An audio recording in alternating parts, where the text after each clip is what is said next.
পুরুলিয়া জেলা মানেই শুধু পাহাড় আর পলাশ নয়, এখানে পড়তে পড়তে জড়িয়ে আছে অলৌকিক সব ইতিহাস। আজ আমরা আপনাদের নিয়ে যাব আদ্রার কাছে অবস্থিত এক অতি প্রাচীন ও জাগ্রত তীর্থক্ষেত্রে, মৌতর কালী মন্দির।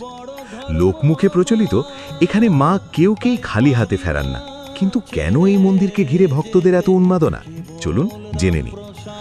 আদ্রা শহর থেকে সামান্য দূরে অবস্থিত এই মৌতর গ্রাম, এখানকার প্রধান আকর্ষণই হল দেবীর রক্ষাকালী। মন্দিরটি খুব বেশি জাঁকজমকপূর্ণ না হলেও এর আধ্যাত্মিক শক্তি অপরিসীম।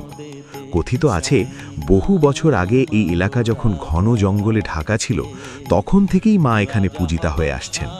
ডাকাতদের হাত থেকে রক্ষা পেতেই নাকি গ্রামের সীমান্তে এই রক্ষাকালী মাতার আরাধনা শুরু হয়।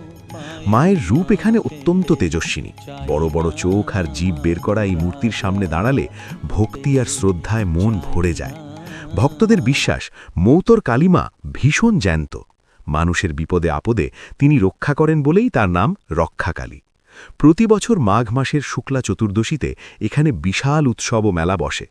পুরুলিয়া ছাড়াও বাঁকুড়া, বর্ধমান, এমনকি ঝাড়খণ্ড থেকেও হাজার হাজার মানুষ এখানে মানত করতে আসেন। রোগমুক্তি হোক বা মনের কোনো বিশেষ ইচ্ছা, ভক্তরা এখানে এসে মায়ের চরণে প্রার্থনা জানান।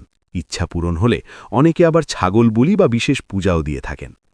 যদি মানসিক শান্তি খুঁজছেন বা মায়ের আশীর্বাদ নিতে চান, তবে একবার অবশ্যই ঘুরে আসুন মৌতর কালী মন্দিরে। পুরুলিয়ার রুক্ষ মাটির এই স্নিগ্ধ তীর্থ আপনার মন জয় করে নেবেই। কেমন লাগলো আজকের এই ভিডিওটি? কমেন্টে জানান আপনার অভিজ্ঞতার কথা, আর ভিডিওটি শেয়ার করে অন্য ভক্তদের দেখার সুযোগ করে দিন। জয় মা কালী।